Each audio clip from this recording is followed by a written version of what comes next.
Trazer desafio da palavra de Deus sobre missões e também até dar continuidade e explicar na prática como que é esse compromisso de missões pela fé. De novo, não é constrangimento. A nossa igreja, irmãos, não tem vergonha de falar de recursos materiais, tá?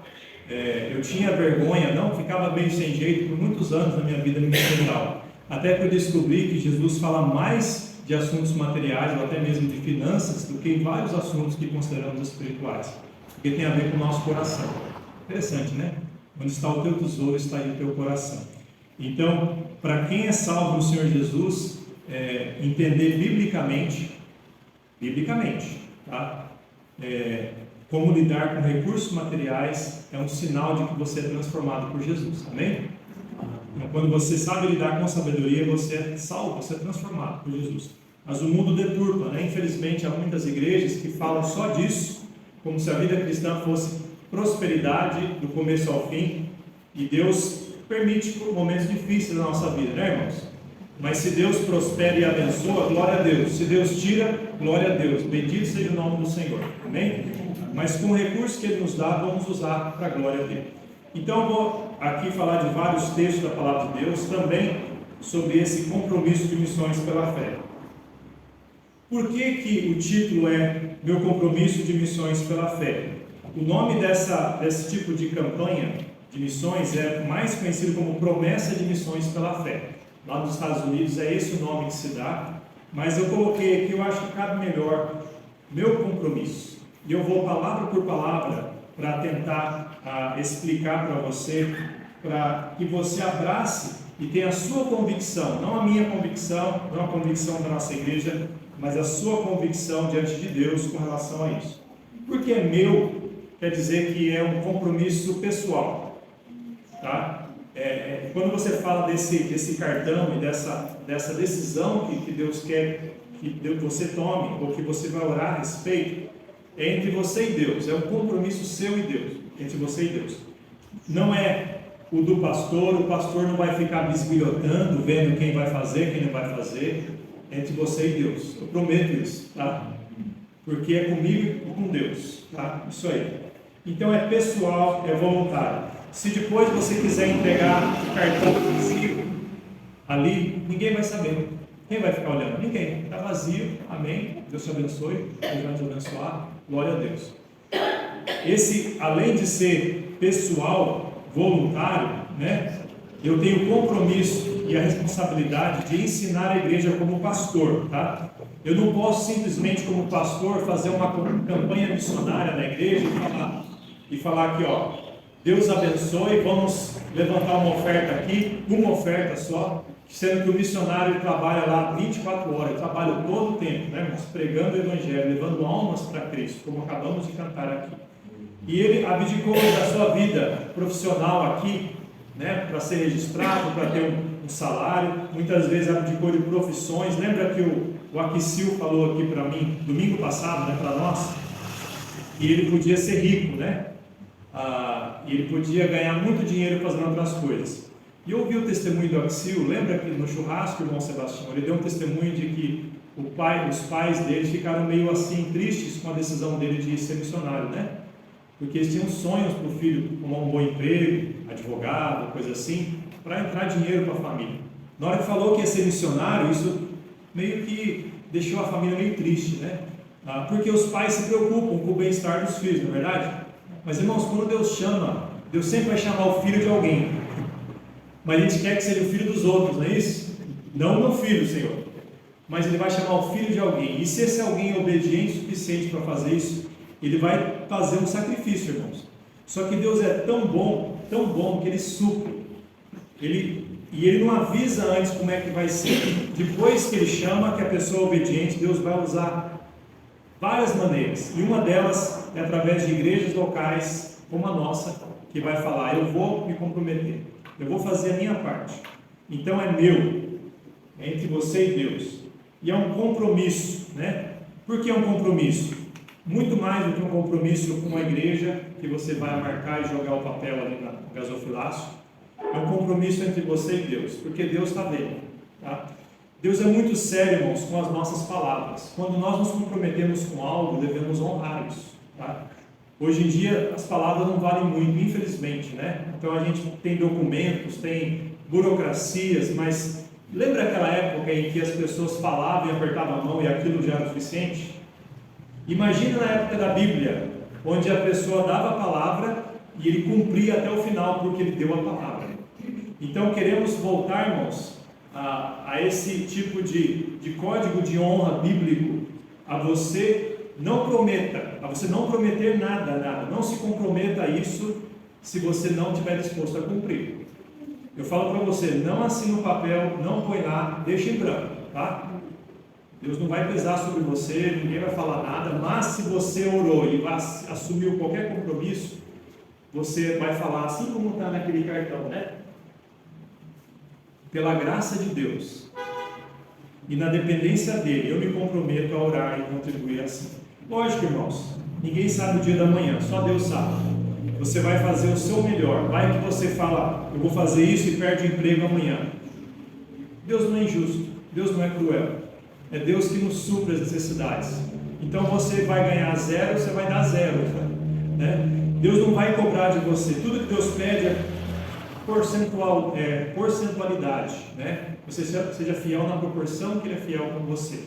Então é um compromisso entre você e Deus, tá? Então eu gostaria só de relembrá-lo isso. E é específico, é missionário. Quando você coloca aquele valor ali, quer dizer que esse valor não vai para pagar a luz da igreja, não vai para pagar curso de ninguém, não vai para pagar viagem, não vai para fazer nada a não ser missões. Esse valor que vai ser arrecadado vai na mão do missionário, sem descontar nada, né? Se chega a R$100, vai R$100 na mão do pastor Eliud, né? Só que nós subdividimos. No momento nós damos para o pastor Eliud e damos para a comunhão basta bíblica também, né? Nós damos R$100 para a comunhão e damos 585 para o pastor Eliud. Foi o valor que a igreja orou e decidiu e se comprometeu no ano passado. A gente vai ver se vai manter esse valor, vai dar mais ou vai dar menos, tá? Tudo depende do orçamento que tivermos. E abraçarmos mais alguém se tivermos condições, né? Eu tenho orado a respeito e eu gostaria de compartilhar o que eu tenho orado. Eu tenho orado para o irmão Aquicil, até porque ele vai substituir o pastor Eliud numa eventualidade de mudança de localidade do ministério. Então, o Aquicil vai assumir uma responsabilidade muito grande e ele vai precisar. Até eu perguntei para ele sem assumir compromisso, eu falei, e quem é que vai manter você lá? Ele falou, Deus. Falou, você vai ter que trabalhar parte do tempo? Ele falou, olha, tanta coisa para fazer na igreja que não tem tempo para trabalhar parte do tempo, né? Então, a princípio, ele vai pela fé, solteiro vive até com pão seco, né, irmãos? Dorme embaixo da ponte, né? Não estou falando assim, não. Mas ele vai casar, se Deus quiser. Então, temos que pensar como uma igreja amorosa. Temos que pensar em oração e com o coração, né? Então, eu tenho pensado nisso. Se Deus dirigir a igreja a fazer isso, isso vai depender da decisão da igreja, né? Eu não vou decidir pela igreja. Mas o alvo é ampliarmos. Jesus falou para ir por todo mundo e pregar o evangelho a toda criatura. Não é só ajudar no continente africano, como é o pastor Eliud, mas asiático, americano, oceânico, né? Europeu, onde Deus falar. Mas gostaríamos de cumprir o ID de Jesus, conforme as condições de Jesus para nós. Então, irmãos, o dinheiro que vai entrar de missões não vai ser misturado com nada. Isso aqui é algo que nós devemos ensinar para a igreja, para deixar muito claro e transparente. Tudo que entra, tudo que sai, está no relatório financeiro ali, tá, irmãos? Está ali. E eu levo muito a sério isso, e qualquer dúvida que alguém tiver, fala comigo, tá? Fala com o irmão Sebastião, com a irmã Beth, tá? Eles não têm todas as respostas, nem eu tenho, mas aquilo que entra, nós somos muito cuidadosos, tá, irmãos? Eu me comprometo a fazer isso. E qualquer dúvida que tiver, a gente conversa, tá? Os livros de finanças estão ali atrás, para todos os irmãos verem. Isso aqui é para os membros da igreja, tá? Se você é visitante, não se sinta constrangido. Se você não se afiliou à nossa igreja ainda, se está congregando, isso aqui eu falo para você, não se sinta constrangido. Se você quiser participar, ninguém vai falar não, né? Mas isso aqui é primariamente para os compromissos dos membros, tá? Outra coisa sobre missões, você pode orar e falar, Senhor, o que o Senhor quer que eu dê? Então, eu vou parar de dar o dízimo e vou dar para missões. Isso não é correto, tá, irmãos? o compromisso que assumimos, a responsabilidade que temos como membros de uma igreja local, é fazermos missões a partir daqui. Então, cuidar dessa igreja quer dizer que se você cuidar dessa igreja, a gente vai poder fazer muito mais, né? Então, o que adianta a gente enviar uma oferta lá no final da África, sendo que a gente vai ter que fechar as portas porque não tem como pagar as contas, né? Isso é incoerente. Eu estou falando isso porque às vezes a gente pode ser tentado, então eu vou parar de dar o dízimo, vou pegar aquele valor e dar para missões. Nesse caso, você não dá para missões, dá para dízimo só, tá? Deus não vai cobrar de você essa segunda parte, tá? Eu te garanto isso, eu posso fazer um estudo bíblico a respeito disso com você. Mas conforme Deus vai te orientando, você vai amadurecendo a ser fiel no dízimo, você sim pode tomar um passo de ampliar, de dar com generosidade em outras áreas, que Deus vai tocando e te ensinando. E a última palavra que define nossa campanha é pela fé, ou compromisso de missões pela fé. Então, na dependência de Deus, nós vamos fazer pela fé. E eu gostaria que os irmãos abrissem as Escrituras em algumas passagens. Lá em Efésios capítulo 2, versículo 8 e 9. Eu vou pedir aqui, versículo 8 e 9. Vou pedir que o irmão Adalberto, por gentileza, irmão, poderia ler esse texto para nós? Efésios 2, versículo 8 e 9.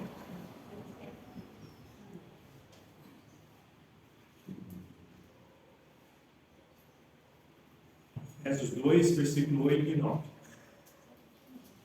Pode ler, por gentileza, irmão. Porque pela graça sois salvos, por meio da fé, isso não vem de vós, em nome de Deus. Não vem de obras, para que ninguém se glorie. Bem, irmãos, essa palavra fé é pequena, mas ela é tão profunda, ela é tão básica, tão fundamental na nossa vida, em tudo o que fazemos, irmãos. Na causa de Deus, na causa do nosso Salvador Jesus Cristo, deve ser pela fé. Nunca é na dependência própria, nunca é para se mostrar, nunca é para tentar nas próprias forças cobrir alguma necessidade, mas é sempre pela fé. Quer dizer o quê? Dependendo de Deus, confiando em Deus para o suprimento da necessidade. Como o irmão Adalberto acabou de ler, pela graça sois salvos por meio da fé. Dá para ver a fé aí, a nossa salvação. Então nós sabemos que quando você ora por um missionário ou mantém um missionário lá na África, é a fé da igreja que está orando, a fé do ofertante que acorda que ele está segurando do missionário obediente lá. É essa fé que vai fazer com que aquele homem, aquela mulher que está servindo a Deus vai ser perseverante, e aquela pessoa que ouve o Evangelho vai responder a mensagem salvífica. Então, pela fé, nós somos salvos. Agora eu peço que alguém leia 1 de Pedro 1:5. 1 de Pedro 1:5.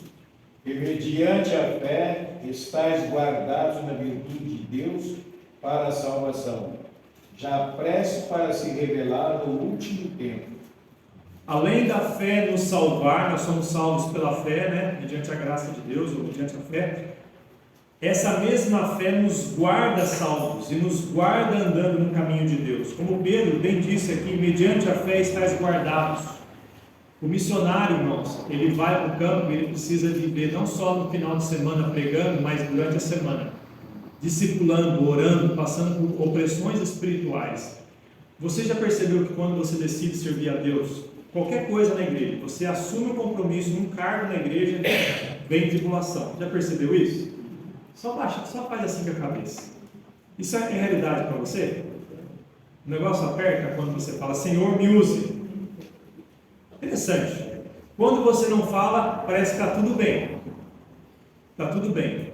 Mas parece que o inimigo, ele está ali observando e ele sabe que o inimigo não é onisciente. Ele sabe muito, mas não sabe de todas as coisas. Mas quando alguém se manifesta, eu vou servir a Deus, aquele lá se torna a prioridade dele. Ele quer destruir, ele quer desencorajar, ele quer desanimar. E não só desanimar aquela pessoa, mas desanimar quem está ao redor dela. Imagina um missionário longe da família, longe dos queridos, longe da cultura, da comida que ele gosta, de tudo que ele cresceu e está acostumado, lá do outro lado do mundo, para pregar o Evangelho, irmãos, decide todo dia ficar firme, pregar o Evangelho. Imagina a opressão espiritual que ele tem. Imagina, irmãos. Multiplica o que você passa. Essa é a realidade de quem se dedica e quer servir a Deus. Então, Deus guarda, Deus dá o poder necessário para manter aquele missionário lá. E Ele usa a igreja para isso. A fé dos irmãos aqui e a fé do missionário lá. Então, pela fé somos salvos, pela fé somos guardados e pela fé agradamos a Deus. Alguém leia Hebreus 11, versículo 6. Ora, sem fé é impossível agradar-lhe, porque é necessário que aquele que se aproxime de Deus ele existe e que é galardoado dos que o buscam. Muito bem, estamos falando de Deus aqui. Estamos falando da obra de Deus. Estamos falando de igrejas locais que serão plantadas em outros lugares do mundo. E eu tenho parte, você tem parte nisso. Porque a função do missionário, irmãos, não é diferente da função da igreja. Muita gente separa uma coisa da outra, né? Uma coisa é missões, outra coisa é a igreja local. Irmãos, o missionário ele vai montar uma igreja, vai plantar uma igreja local igual essa, lá do outro lado do mundo. Isso é o alvo. Só que lá fala outra língua, né? A cultura é diferente, a comida é diferente, o clima é diferente, mas é o mesmo Jesus, a mesma palavra, as pessoas vão ser salvas pelo Evangelho. E ali é o que acontece. E nós percebemos, irmãos, aqui através desse texto, que a mesma fé que salva, que guarda, é a que agrada a Deus, independente da cultura, independente do contexto. O missionário precisa ter a mesma fé que você e eu devemos ter aqui. Não devemos nos esquecer disso. O que nos separa, irmãos, é a língua, é a distância geográfica, né? Que separa o missionário de uma igreja local. Mas o objetivo é o mesmo. Uma igreja que honra a Deus é uma igreja missionária. Então, a nossa igreja, aqui eu digo aqui, com muita alegria, com satisfação no meu coração. Sabe qual foi a primeira contribuição que nós demos nessa igreja? Estou perguntando aqui, é pergunta retórica. Sei que os irmãos que são membros sabem. Nós começamos a falar do que aqui? Antes de começar a falar de oferta, de dízimo na igreja. O que nós falamos aqui primeiro? Ajudar missões. Nós falamos, vamos levantar oferta para missionário. A gente precisa? Precisa, mas o missionário precisa mais ainda, né? Então nós começamos os irmãos a abraçar, irmãos, essa causa com tanto amor. Então isso me traz uma alegria muito grande, porque tem igrejas que ficam ali labutando e demora anos e anos para entender a ideia de que tem que ser missionário. E nós começamos como uma igreja missionária. Ou seja, irmãos, nós não ficamos ali pequenininhas, segurando para nós, para depois ver se ajudaríamos alguém. Nós já começamos abertos à voz de Deus e falar, Senhor, quem o Senhor quer que nós ajudemos? E aí o pastor Eliúde veio, já conhecia o pastor Eliúde, ele é da denominação, ele já é sustentado pela igreja do Cruzeiro, a igreja Esperança, ele já é sustentado por igrejas da Comunhão Batista Bíblica Nacional. Eu já conhecia o Eliúde um pouquinho através da Verônica e do Moacir, e através do pastor Estevão, que é um missionário americano também. Então, Deus já colocou na nossa frente, já tirou um monte de obstáculo. Então eu sei que Deus trouxe o Eliúde. E assim vai, irmãos. Deus ele orquestra as coisas de modo que ele é honrado. Então a fé agrada a Deus. E também pela fé nós contribuímos. Hebreus 11, 4. Alguém lê em voz alta, por gentileza. Pela fé, Abel ofereceu a Deus maior sacrifício do que Caim, pelo qual alcançou testemunho do que era justo, dando Deus testemunho dos seus dons, e por ela, depois de morto, ainda fala. Pela fé Abel fez o quê? Ofereceu. A palavra oferta, por mais que doa, porque é usada de forma errônea por aí fora, mas ela está no comecinho da Bíblia. Na verdade, tudo que Deus fez para nós foi nos ofertar. Ele criou um mundo maravilhoso, Ele criou o ser humano à sua imagem e semelhança, Ele ofertou o mundo para o ser humano e falou: você vai cuidar. E aqui nós temos Abel, filho de Adão e Eva, ofertando a Deus de coração, sem obrigação. E Deus recebeu, porque Ele fez pela fé. Então, irmãos, independente de qualquer campanha que se faça, deve ser feito pela fé. Independente de qualquer contribuição, seja de tempo, seja de recursos, seja do que for, deve ser pela fé. Por isso que nós demos esse título a esse compromisso, meu compromisso de missões pela fé. Agora eu queria mostrar na palavra de Deus como que a igreja exemplificou essa dádiva, esse compromisso de ofertar desta forma. Romanos capítulo 15, versículo 25 e 26. Romanos capítulo 15, 25 e 26.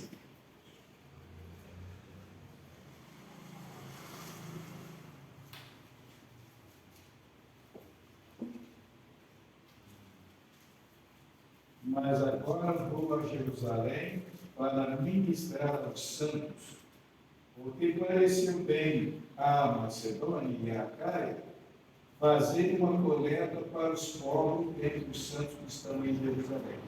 Olha que lindo, irmão, ver o que a palavra de Deus fala a respeito de coleta, a respeito de oferta, a respeito de contribuição.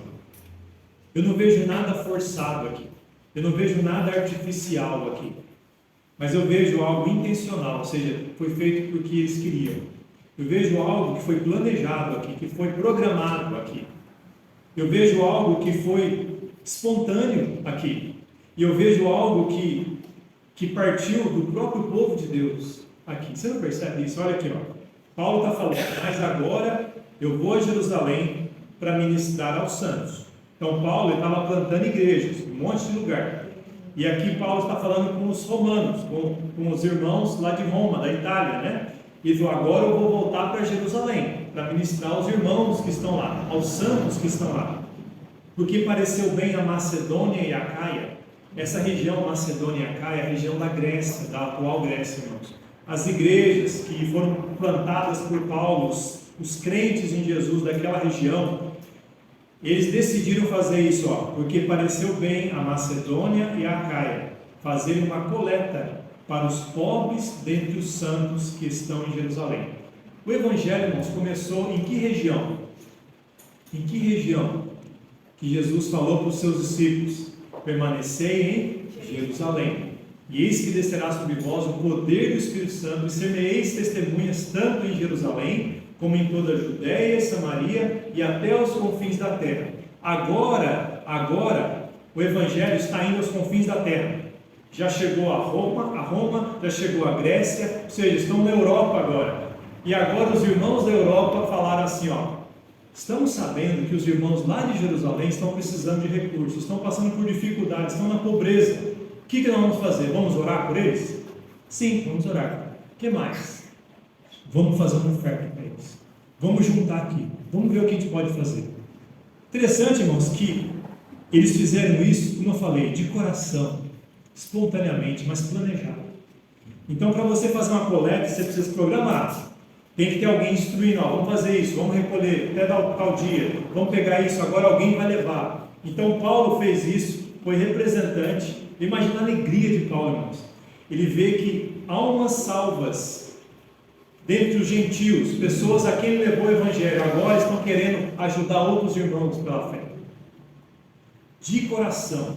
E foi isso que aconteceu, as igrejas da Macedônia ajudaram. Alguns podem até falar: então esses irmãos de certo tinham muito dinheiro, né? Para poder querer ajudar os irmãos pobres de Jerusalém. Será que eles tinham muito dinheiro? A gente vai chegar lá. 2 Coríntios capítulo 8, abra comigo lá. 2 Coríntios capítulo 8. Vai continuar falando dessas igrejas, da Macedônia, tá? 2 Coríntios capítulo 8, tá? Olha o que diz aqui. Nós vamos falar do versículo 1 em diante. Primeira lição do exemplo, né, dessas igrejas da Macedônia é que eles deram essa oferta, esse compromisso de ajudar esses irmãos, foi uma demonstração da graça de Deus. Olha o que diz no versículo 1, 2 Coríntios 8:1. Também, irmãos, vos fazemos conhecer a graça de Deus dada às igrejas da Macedônia. Então, essas igrejas da Macedônia, igreja da Grécia, não era uma, não era duas, eram várias.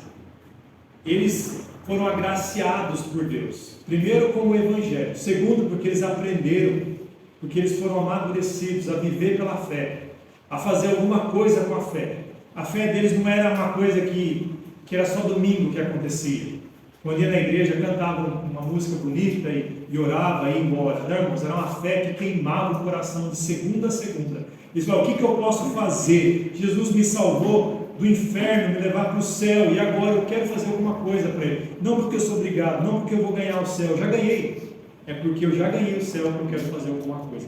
Eu quero levar pessoas a Cristo, eu quero ajudar pessoas, irmãos que estão longe de mim, que estão carentes. Então, irmãos, é uma demonstração da graça de Deus. Vos fazemos conhecer a graça de Deus dada às igrejas da Macedônia. Esse é um exemplo também de contribuição sacrificial. Versículo 2.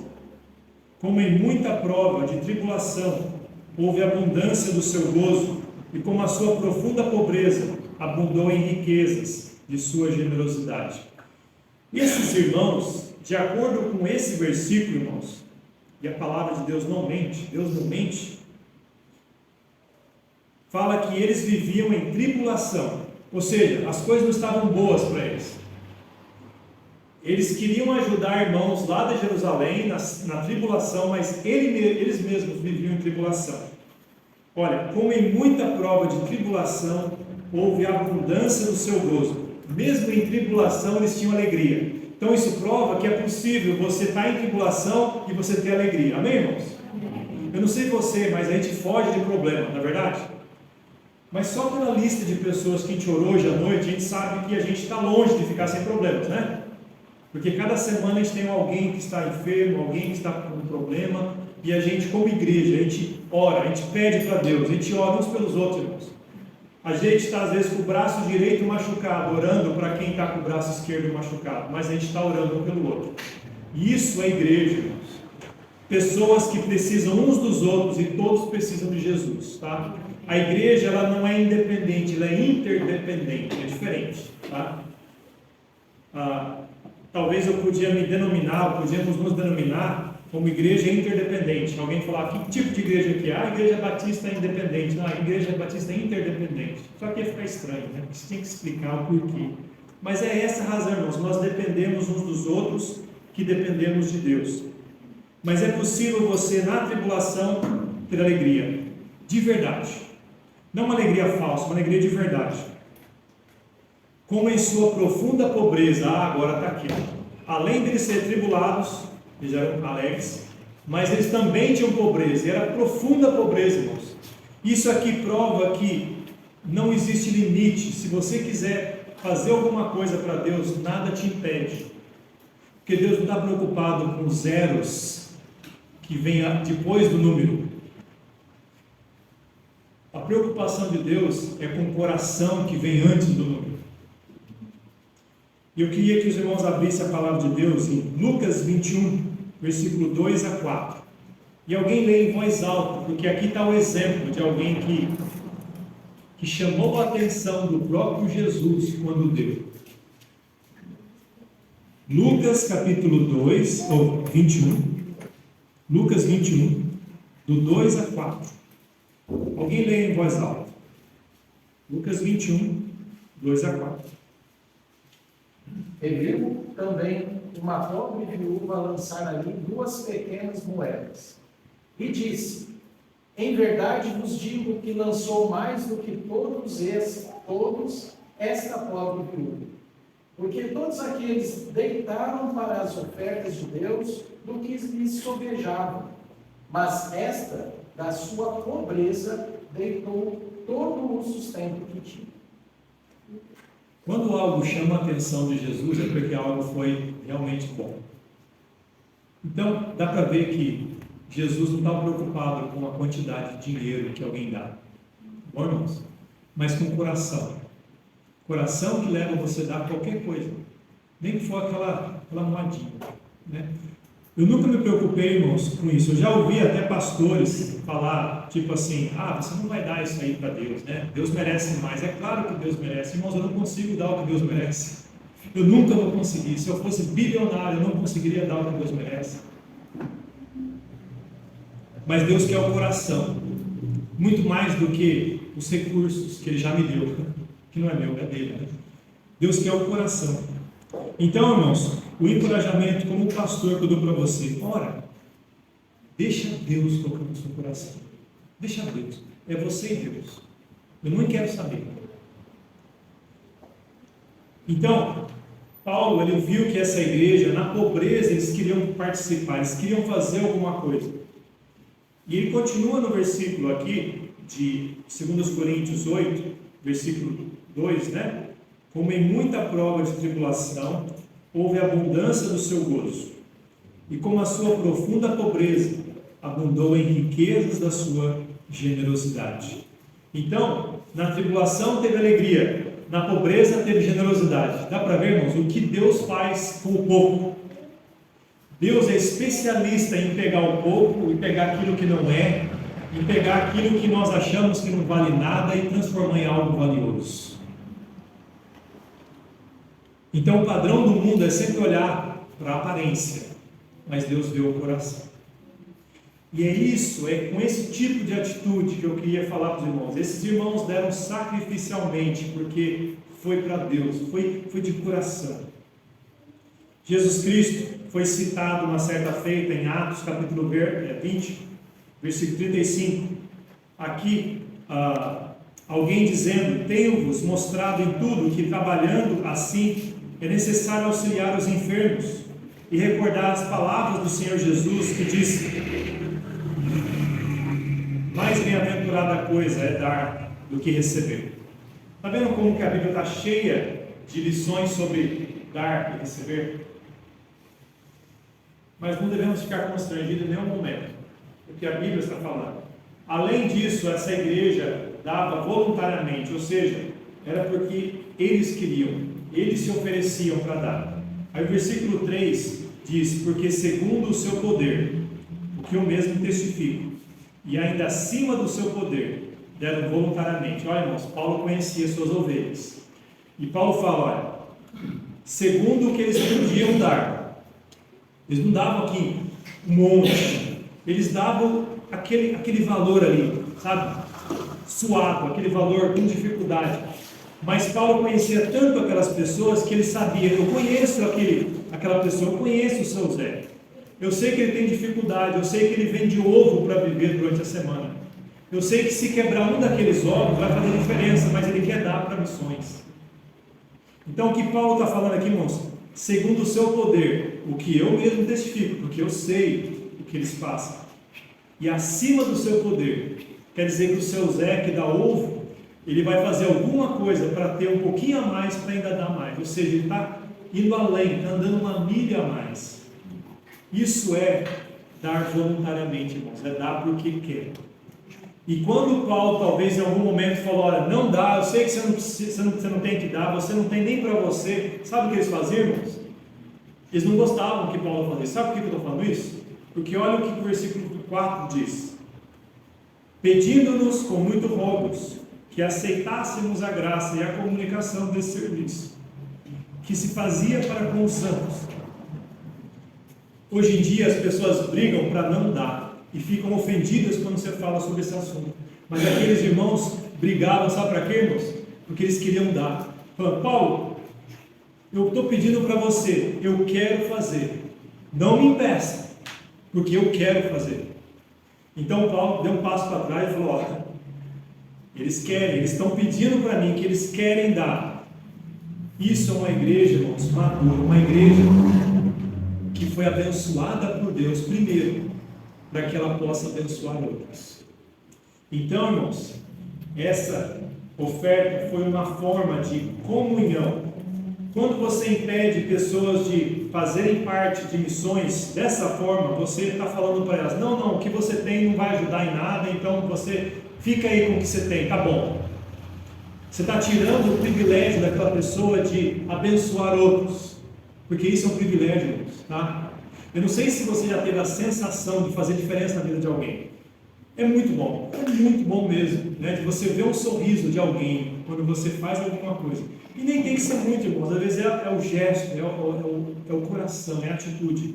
E aqueles irmãos queriam fazer isso, porque eles ficaram felizes quando Deus os abençoou, e agora eles queriam abençoar seus irmãos lá de Jerusalém. Então, essa é uma forma de comunhão, tá? E essa última parte aqui, esse tipo de contribuição requer consagração. Não é para qualquer pessoa, tá, irmãos? Isso não é para qualquer pessoa. E o versículo 5 vai falar: e não somente fizeram como nós esperávamos, mas a si mesmos se deram primeiramente ao Senhor e depois a nós, pela vontade de Deus. É isso que toda igreja tem que almejar, e tem que lutar, e tem que ensinar. Devemos ensinar a igreja a olhar para Jesus, a fazer para Jesus, porque se amanhã não estiver aqui, é a Jesus que você vai continuar fazendo. Agora, se você ficar dependente do pastor Fábio, ou de pastor seja lá quem for, você vai ter um monte de seguidores de homem, e quando esse homem pisar na bola, errar, se escandalizar, as ovelhas vão ficar tudo espalhadas. Então o pastor deve ensinar a sua igreja a olhar para o supremo pastor e falar: siga ele, faça como para ele. Aqueles irmãos aprenderam, eles deram primeiro para Deus. Eu estou ajudando os irmãos lá de Jerusalém? Sim, mas é para Deus que eu estou dando. Isso vai alegrar o pastor, com certeza. Eu te garanto, você vai ver um sorriso na minha boca, daqui até lá atrás. Porque lá no fundo eu vou falar: puxa, valeu a pena. Valeu a pena orar, valeu a pena ensinar a palavra de Deus, valeu a pena tirar o holofote de mim, valeu a pena apontar para aquele que merece a glória e a honra, porque agora eles aprenderam. Deram primeiramente ao Senhor, depois a nós. Ou seja, eles seguiram o que o pastor orientou, pela vontade de Deus. Então, irmãos, dá para ver que isso requer uma consagração a Deus. A Deus. Então, quando uma igreja é madura o suficiente para falar: eu quero fazer isso, é sinal que ela é consagrada a Deus. É sinal que ela entendeu. Então, quando você pega um envelopinho desse, que escreve o valor que seja, pode ser até 1 centavo, né? 1 centavo. Não estou preocupado com o valor, mas se é de coração, amém. Você destaca, põe essa parte menor no gasofilácio, guarda a outra para você lembrar, porque de dezembro até novembro do ano que vem, pela graça de Deus, se Deus prover para nós vamos fazer isso todo mês. Vamos fazer isso todo mês, tá? Se você não der nada, glória a Deus. Se você der isso, der alguma coisa, glória a Deus. E é assim que nós fazemos, tá, irmãos? É assim que essa igreja aqui vai estar fazendo. Tá? E